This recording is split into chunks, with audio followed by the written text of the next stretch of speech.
Hey everyone, welcome back to our channel. If you're new here, please subscribe. I'd really love that. If you're returning, how you doing? What we're going to talk about today is what people are seeing and experiencing in everyday life when it comes to being of the prepared mind. I get sent pictures and videos and emails, and if you would like to send in something that you want seen in a video, just email me, okay? My email's in the description box below, all right? So this first email comes in with some pictures, and she said, last year when I bought baby chicks, little Doe decided she was going to take over as a chick mama and keep everything away from her babies. I sent pics back then that you posted and her overseeing her babies. This year, I incubated some eggs off of those chickens and hatched out some new biddies. Again, little Doe is being named Chick Mama again. If I leave the door open and I don't watch, she has actually hopped in the cage with them. She doesn't hurt them. She's super careful around them. Oh gosh, how cute. Look. How adorable. And her little Doe is her dog. So adorable.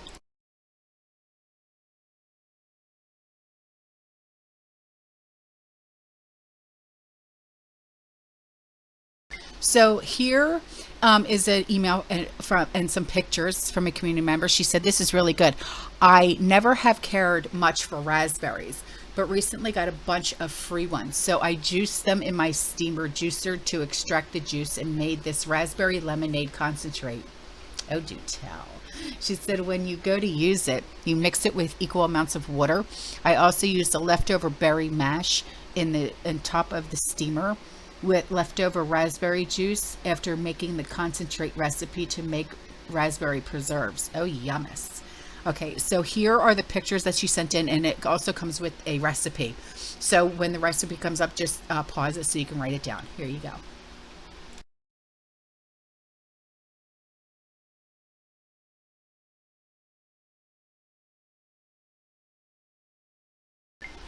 So here's an email with some pictures, and she said, I took a little time off from prepping and canning and recently just got back in with a vengeance. Yes, you have. She said, I put up a bunch of cream cheese with jalapenos into half-pint jars to make them shelf-stable. How did you make cream cheese shelf-stable? She said, I got lots of free jalapenos, so I canned up some jalapenos and also canned up some banana peppers, had some tomatoes, canned up diced tomatoes. Been getting lots of free bell peppers, so I've been dehydrating bell peppers. Even have a dehydrator full running right now of yellow peppers. Got a good deal on a box of green beans for $3, so I canned up green beans. Also, I've been trying to get a bunch of onions dehydrated. Oh, the last time I dehydrated onions, oh girl, let me tell you what. I had to move the dehydrator out to the garage because my house smelled like a deli. Like an Italian deli, I swear to you. She said, I have part of them done so far, but more to do. Have more to share, but I will put that in another email. Like I said, I jumped in with a vengeance. Yes, you did, but you know what? It's beautiful, and I love it. Thank you.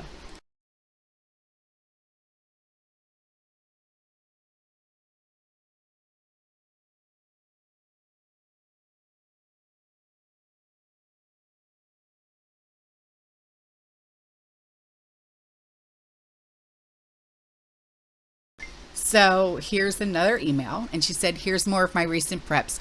First pick is the raspberry preserves. I made the raspberry mush on top of my steamer juicer and the leftover juice that I did not use, making the raspberry lemonade concentrate. I also picked some of my blueberries and got some fresh strawberries. So I made some batches of blueberry jelly, blueberry preserves, and strawberry jam. I also bought a box of pears for $7. So I put up 14 quarts of pears and kept some to eat fresh. While doing some of this, I had some fresh tomatoes to use. So I used a big pot of sauce with meatballs. Ooh, I made my sauce. I always make my sauce on Sundays. You guys know that. And I normally just do it like a meat sauce, you know, with the sausage and the steak and the chicken. But this Sunday I made my meatballs, and oh my god, when I tell you, it was going in like 5 minutes. Yeah. So she said I ended up pressure canning some of it to use later on, and I also got a bunch of beets for 3 bunches for $1. So besides all the beets I roasted to eat, I also canned some of the beets for future use. These are not put up in vinegar. So I'll be able to drain them and put them in the oven just like when roasting, but cut cooking time. Needless to say, this is not all I've done in the past couple of weeks. Girl, I am so proud of you. I really, truly am. Oh, and tell your husband, every time either you or him try to email me on TikTok, I'm not getting it, only because I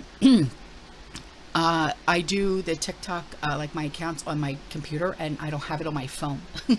So I can't read your emails. So I just wanted to let you know.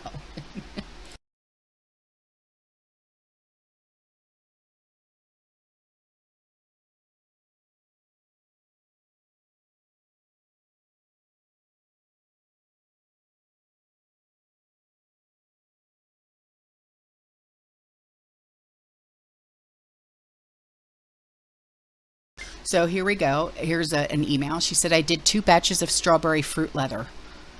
No. She said the first batch I put into the canning jars and vacuum sealed. The second batch I put into Tupperware containers. I had a batch of free apple slices, so I extracted the juice and I canned it to use later on for either jelly or making apple juice to drink. I even made up jars of beef tallow from a brisket that I trimmed and canned, and lard from some pork that I had in the freezer from back when I made sausage. All this crazy canning and dehydrating was done in the same time as the other emails. Oh my God, I love it.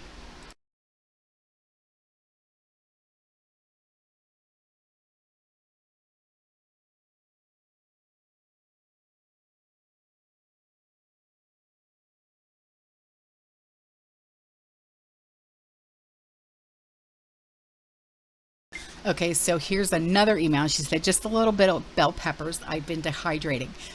Been getting lots of free bell peppers. Pics of just a small portion of the free onions I got lately. Dehydrated some of them and have more to do. Also got aloe for free and garlic. So I dehydrated minced garlic and made garlic powder. Got a lot of free produce from a couple of local grocers. They know I have chickens and goats, so I'm able to get the less perfect produce. Okay, yeah, another community member, she also gets that for her chicks. Yeah. And she said that normally would end up being scrapped. Also, I know when the stuff comes in, and I'm able to get there to get the discarded stuff as well. It's also a lot of work to get haul and then sort, process, dehydrated, and store for us and the animals as well. But it's worth the effort this day and time. Yeah, no kidding. But you know what? When I tell you, you are an inspiration, just like my other community members that send in pictures of all their hard work.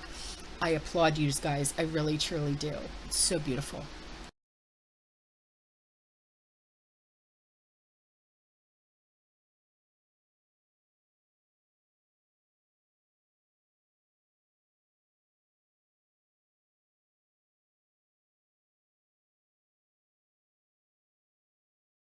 And here's another email from a community member. She said, I had a few potatoes that had started sprouting a while back, so I ended up planting them on the outer perimeter of a compost pile out in my field.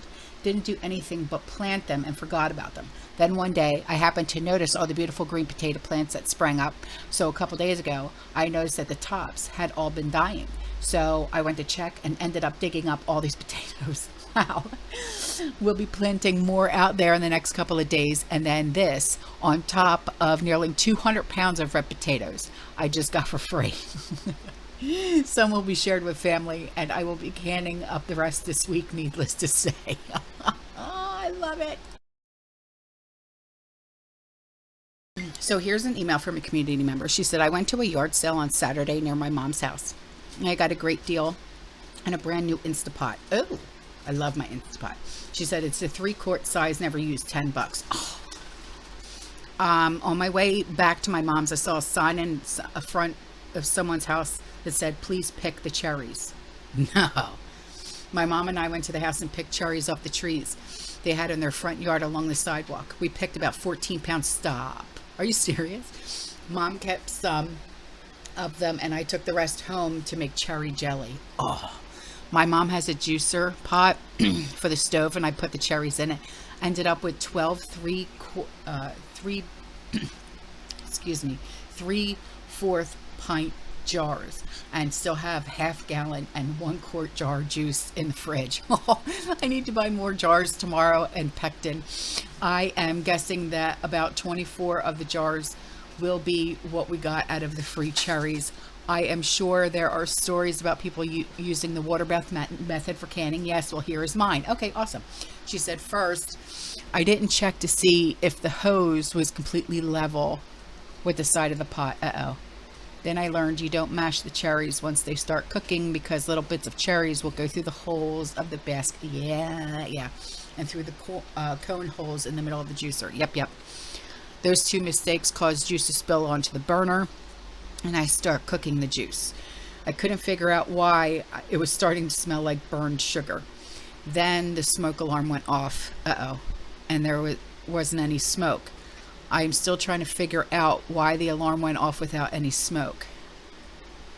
It took a few minutes more, and then I saw smoke coming from the bottom of the juicer.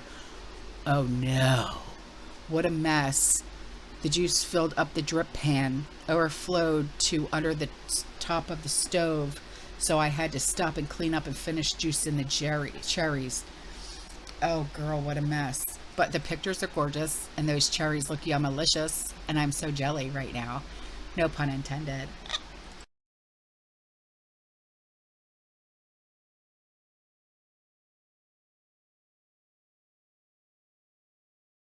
And before I go, here are some videos that were sent in by community members. All right, guys, I'm out of here. I will see you in the next one, okay? You stay safe, you stay positive, you keep prepping, and as always, fearless. Ciao. This is okay. How come this is supposed to be a lot heavier because it's got more weight on it than this one? This one's 1802. I put this on the scale. It's at 4.3 pounds or something. It has on here at 6.17. This is the second time this happened to me, but fortunately I caught it this time before I going home. Which one's heavier for you? This one, right? But if you look, this is only 2.92 pounds or whatever it is. This is 6. This isn't 6 pounds, man. It's only 4, not even 4.5 pounds. But you guys are charging people for 6.17 pounds. That's a good one.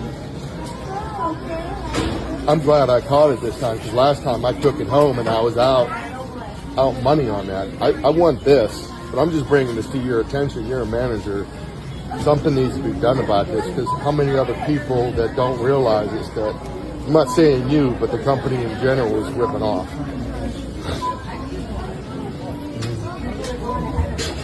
One more blessing.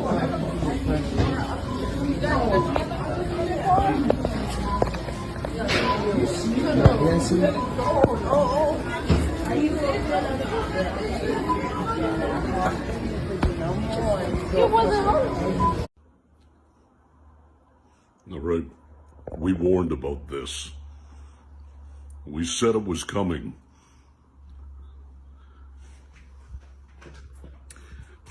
Stuff's about to get real, and real fast. We now have, and have had for some time now,